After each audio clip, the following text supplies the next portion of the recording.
Stormy seas and lost souls. Who is it? She's dreamt of this before. It's coming. Is it? They say dreams are visions of our memories, thoughts and fears, as seen by our inner eye.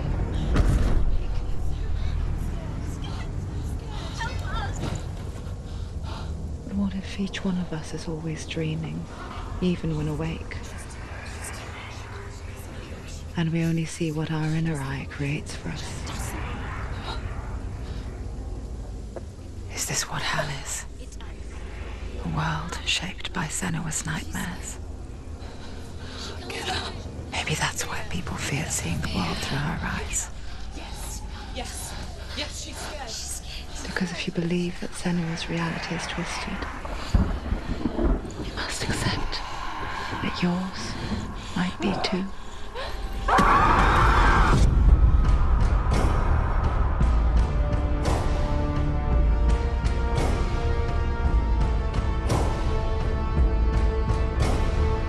HELLBLADE: Senua's Sacrifice is a video game about Senua, a Celtic warrior on a vision quest into Viking territory. But what sets our hero Senua apart is that she suffers from severe psychotic mental illness. He knows she's getting closer. He can feel her coming closer. She's getting closer. The original idea for HELLBLADE was to create a classic hero's journey, a journey of suffering, but one where the fantasy world is not another planet or alternate universe, but a world that is constructed in Senua's mind. But to do so would mean putting psychotic mental illness at the center of the experience, a subject that is still considered taboo, and a challenge that was both terrifying and exciting in equal measure. In HELLBLADE, the starting point was a newly discovered Celtic goddess called Senua in Ashwell, Hertfordshire. When first discovered, her name was thought to be Senua, a name which I liked and kept. I wondered if Senua might have been a Celtic warrior like Boudica who stood up to the Romans. While the Romans had conquered all of Europe, there was a group of Celts up in the furthest reaches of the Roman Empire that could not be conquered, the Picts. And so the Romans built a wall, called Hadrian's Wall, that spans across Britain from sea to sea to keep the Pictish barbarians at bay. The Picts were known for their war paint, painted on with woad, and their matted hair clumped with lime. And so Senua would be a barbarian Pict in this image. What's your name? Senua. I haven't seen you before. I don't live home much. Oh, Zeno's daughter. I have to go. Wait! Orkney is off the coast of Scotland and was inhabited by the Picts, steeped in history and mystery, and so I made Orkney Senua's home and set the stage for a crisis. In the late 8th century, the first Vikings landed on the Orkney Islands. The population of the Picts crashed thereafter, replaced by the Norsemen of the 9th century. Were they wiped out? We don't know for sure, but it would seem likely given the reputation of the Vikings. The Northmen's brutality is legendary. High-ranking leaders and chieftains of the tribes they conquered were often offered as sacrifice to their gods. The most brutal of these sacrifices was known as the Blood Eagle. I imagine Senua as a young female warrior who returns home from exile to find her partner, Dillion, brutally sacrificed to a Norse god by these hellish warriors from a faraway land. I imagine the horror of this moment and how it would have dragged her deep into mental torment.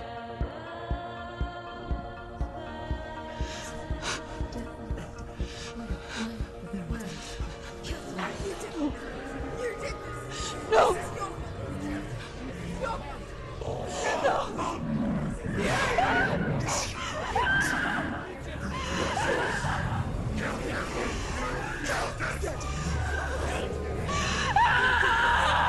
I came to learn that the Celts had a sophisticated and nuanced perspective on the nature of mental disorder. One term they used was gelt. A gelt is a man or woman who has been driven mad by a curse, battle trauma, or grief. The gelt would take to a life in the woods in search of penance, punishment, and purgation. And so Senua became a gelt, cursed by darkness, looking for redemption in the wilds. Another word the Celts used in reference to mental disorders was druth, meaning fool, or Liar. one who utters the words of God. They tell of the mad sinner who flees battle into exile and takes on a beastly nature, growing feathers on his body. The character called Druth in Hellblade is based on a little-known person called Findan, an 8th century Irish Celt who was captured and enslaved by the Vikings, but eventually escaped to Orkney where he became a monk. I will tell you my stories of hell, if I may walk with you.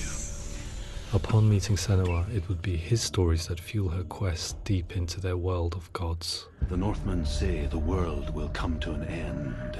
The sun will grow black, the earth will sink into the sea, the stars will disappear, fire and water will meet, flames will play against the sky. The heavens and earth and all the world will be burned, all the gods will be dead, and the warriors of Valhalla and people everywhere. Senua, prepare yourself for Ragnarok, for it is nigh. So the stage was set for a new adventure, a journey into the Norse underworld called Hell, a vision quest fueled by madness and myth, a fantasy that was created by Senua's own mind, and one that we would experience through her eyes. This is your mission. This is your quest. There is nothing else left. To make a game about a warrior with psychotic mental illness as its central theme was fraught with danger. Mental illness such as psychosis is still taboo and rarely acknowledged in a century of cinema, never mind the new medium of games. Where it does feature, it often conflates psychosis and psychopathy associated with a lack of empathy. It is unfortunate that these two words sound so similar that they are used interchangeably in media.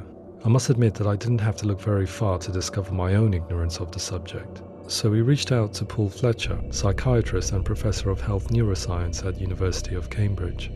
Psychosis is a descriptive term, and it refers to having a loss of contact with objective reality. So it's characterized by two main sets of symptoms. One of them is hallucinations, where somebody experiences perceptions when there is no actual objective thing out there to perceive. You're already dead. Who are you? And the other is delusions, where somebody comes to very often bizarre, unpleasant, frightening beliefs when there's no good evidence in favor of them. There's no doubt about it. The source of the darkness is in Helheim, and the goddess Hela holds his soul there. We reached out to Welcome, a biomedical research charity that spends billions on research and awareness programs aimed at improving health. Mental health hasn't always been presented in the media in a way that is particularly helpful. It can be challenging to engage people with the subject matter, and there are a lot of preconceived ideas about mental health, and particularly schizophrenia and psychosis. So we hope our support allows the team to continue to collaborate with Paul Fletcher and with those who have experience of psychosis to create a game that provides a fresh perspective on the condition and allows audiences to engage with it in a way that just wouldn't be possible in any other medium. What started out as a brief consultation convinced me that we were only scratching the surface of an immensely deep and interesting subject that could enrich and change the very nature of the game. That's cool. Thanks so much for coming here. Pleasure. Thanks. It's really interesting for me. I'd love to be involved. I think it's fascinating. Absolutely. Our understanding of psychosis is still very much a mystery, and ways of treating it are still primitive compared to physical illness. After all, it is easy to see the pain and suffering caused by physical diseases or physical trauma. It is not so easy to see the mental suffering and trauma of severe mental illness. But what if we could find a way to see it? Games are capable of drawing you in for hours on end, playing the role of a character who is different from you, experiencing their perspective, and actively involving you in a world that functions with a different set of rules. That voice is not a kind. It's that voice calls you to your death. It's an evil voice. If we were to represent Senua's psychosis, we would have to simulate voice hearing, a common attribute. But how can we simulate something we have no first-hand experience of? Professor Charles Fernyhough, a leading expert in voice hearing from Durham University, offered his help. Hearing voices is an experience that is usually associated with severe mental illness, and crucially we know that hearing voices is a part of ordinary life for many people who don't meet the criteria for mental illness. Yeah. Oh, that's not him in real life. We know voices vary according to where they appear in space. Voices can appear far away in the distance, they can appear right there in your ear, they can seem to be coming from inside your head. Based on the information Professor Fernie Ho provided, I put together a sound brief and invited some actors to the studio. We recorded the actors using a binaural microphone, which records the 3D spatial position of sound, replicating the way sound is heard by human ears. It gives you an incredible sense that the person you are listening to is right there beside you. Can't see how she's going.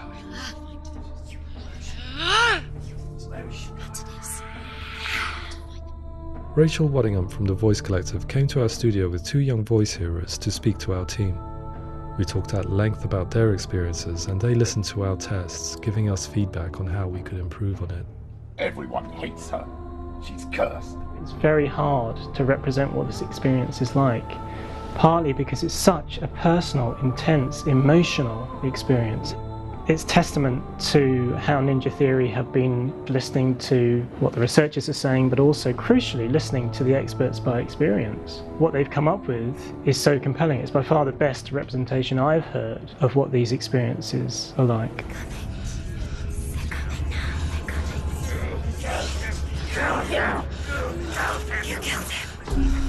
Other common attributes of psychosis are visions and flashbacks. We met with Recovery College East, who work with and care for people recovering from severe mental disorders.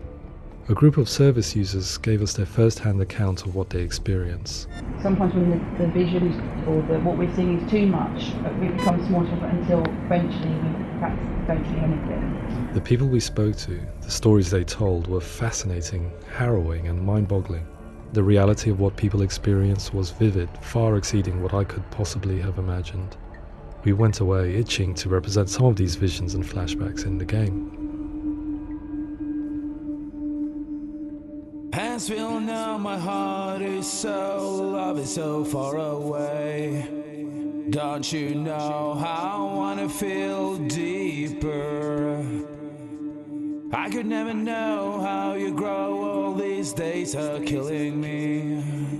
Now I see deep in me insanity does unfold. I just wanna feel deeper, deeper. I just wanna feel deeper, deeper.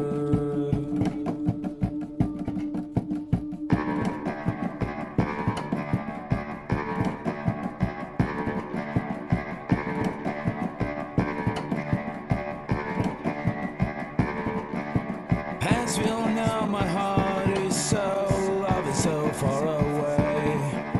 Don't you know how I wanna feel deeper? I could never know how you grow, all these days are killing me. Feel like this, read like this, I just wanna live, that's all. I just wanna feel deeper, deeper. I just wanna feel deeper, deeper.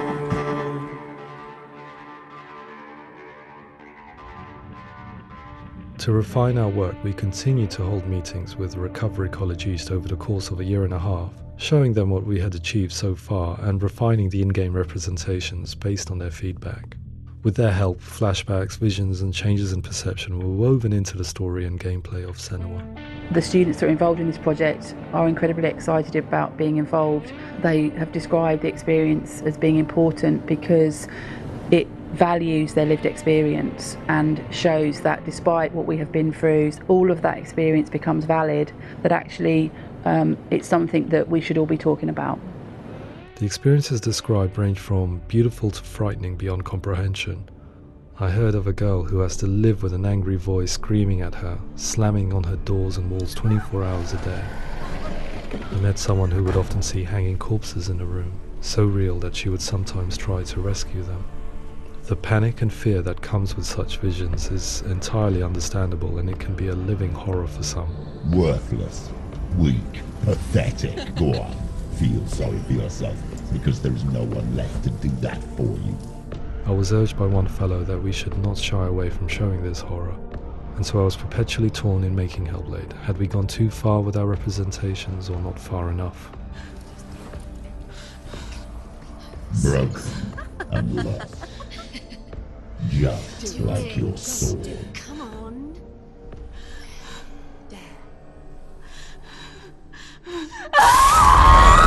In some ways, voice hearing and visions were the low-hanging fruit, so to speak. There's another aspect of psychosis that is much harder to explain, but one that I think video games are uniquely able to represent, which are often called delusions. People begin to see patterns in the world. They begin to link things that most people wouldn't link. Most of the things that we might think would be coincidence or, not worth commenting on. Nevertheless, that might have a particular salience or importance for them. One individual described how everyday words, sounds, colours and objects were steeped in meaning to him, forming a strange and sinister puzzle that he was determined to solve but could not quite get to the bottom of. It's not just brain dysfunction. It's not like the system shut down. It's actually an incredibly creative process. The person creates a world populated with voices and phantasms and terrors, and they're completely immersed in it. They believe in it. We often invite people into the studio to play the game. In one of our playtests, they played through much of the game, making associations between runes, secret messages, and the threat of darkness that stalked them.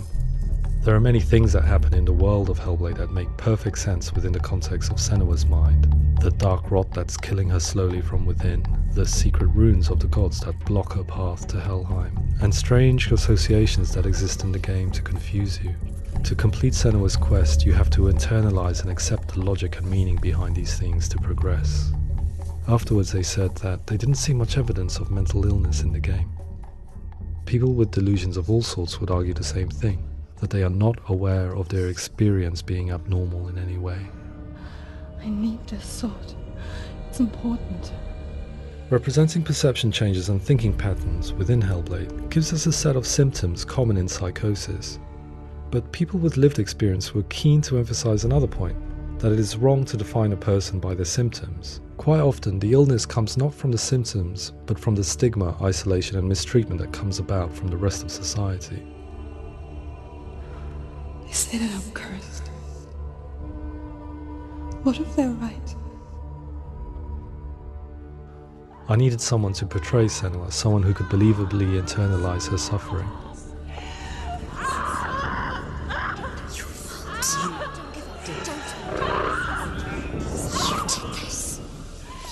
Melina Jurgens, our video editor, had been a stand-in for Senua over a few months while we perfected our motion capture techniques. Without realizing it, she had already auditioned for the role, and I knew her well enough to know that I didn't have to teach her to act, but to relive her own internal pain. As often is the case, those who have suffered mental anguish are never far from us.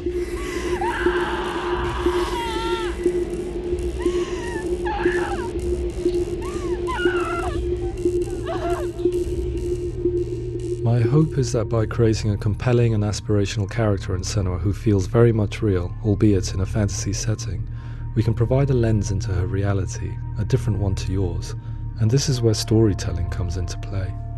I imagined her life based on common threads in real people's lives. She was always prone to psychosis as a child. Her mother Galina also heard voices and had visions, so perhaps there was a genetic aspect. Or perhaps it was cultural, as she lived within a world without science, of gods and superstition, as exemplified by her druid father Zimbal. Psychosis developed in her late teens to early 20s and was exacerbated by stigma and isolation at the hands of the clansmen and her father. This darkness. It's spreading. The trauma of seeing her lover Dillian sacrificed tips her over the edge, making her remodel her reality around a concept that connects everything: the darkness. So the question is, what Senua experiences real? Can only be answered by saying, yes, it is real. It is her reality. All of her suffering will have been for nothing. It's just a matter of time.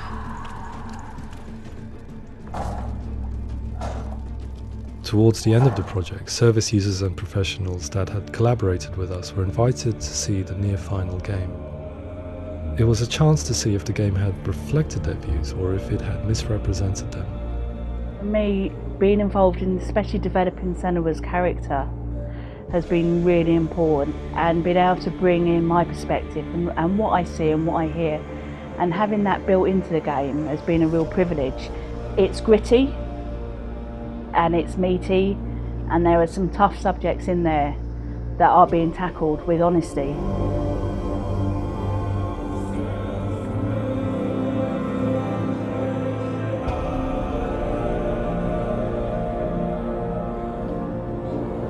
I was blown away by it today, absolutely blown away. It was just fantastic to get the opportunity to use our lived experience in a very creative way.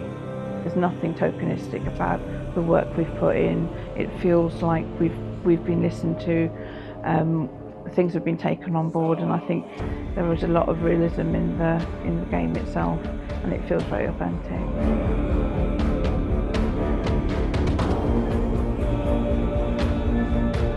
HELLBLADE will give people a good experience of what it's like to hear voices and have those experiences.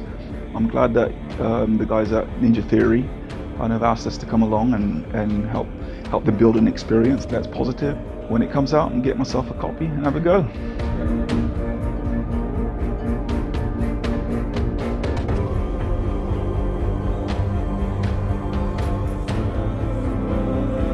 I think all the way through I was really inspired by how the conversations have translated into the game in a way that I think I didn't imagine was possible. So wonderful, really wonderful.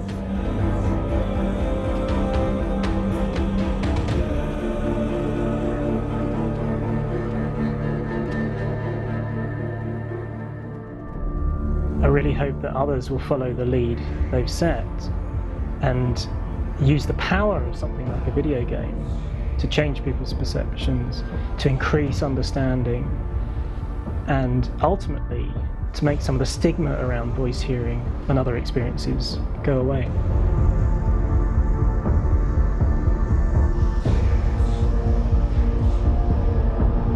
For me, it was really exciting to see something that I explore scientifically being represented so beautifully in a character who's trying to penetrate the mysteries of the environment in which they've been placed, with all of this strange uncertainty and noise and conflicting information that they're getting. I'm very excited by this way of trying to represent mental illness, because I think it actually might be offering us insights that we wouldn't get from pure scientific explorations, and actually giving us quite an empathic view of what it might be like.